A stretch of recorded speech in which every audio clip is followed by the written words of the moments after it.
Assalamualaikum warahmatullahi wabarakatuh.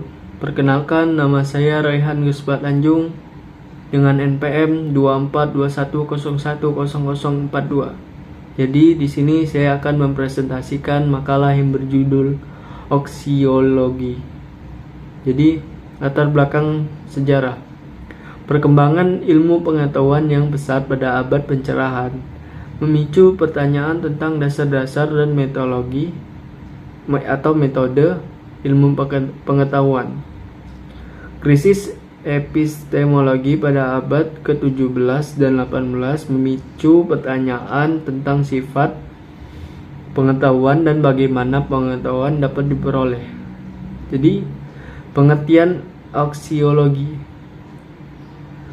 Aksiologi filsafat ilmu adalah cabang filsafat yang mempelajari tentang sifat, hakikat, dan dasar-dasar pengetahuan ilmiah, serta hubungan antara pengetahuan dan realitas. Aksiologi filsafat ilmu adalah cabang filsafat yang mempelajari tentang sifat, hakikat, dan dasar-dasar pengetahuan ilmiah. Aksiologi berasal dari kata Yunani, yaitu episteme, yang berarti pengetahuan, dan logos, yang berarti ilmu atau pengetahuan. Jadi ada tujuan dari aksiologi. Yang pertama, mengembangkan pemahaman tentang sifat pengetahuan. Yang kedua, meningkatkan kualitas pengetahuan. Yang ketiga, mengembangkan kritisme terhadap pengetahuan. Yang keempat, mengembangkan pemahaman tentang hubungan antara pengetahuan dan realitas. Kemudian cabang ilmu aksiologi. Yang pertama, epistemologi, yaitu cabang filsafat yang mempelajari tentang sifat, hakikat, dan dasar-dasar pengetahuan. Yang kedua, logika, cabang filsafat yang mempelajari tentang prinsip-prinsip penalaran dan argumentasi.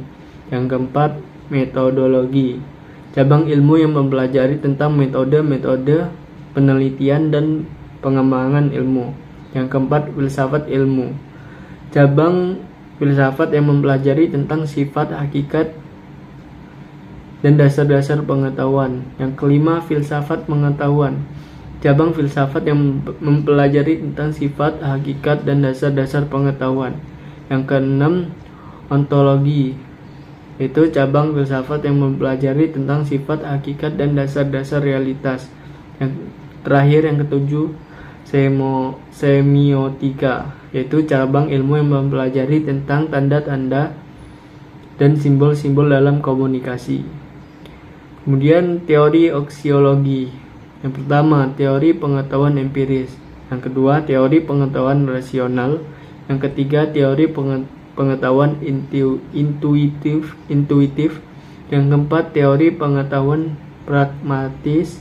Yang kelima, teori pengetahuan konstruktivis. Yang keenam, teori pengetahuan postmodern. Yang ketujuh, teori pengetahuan kritis.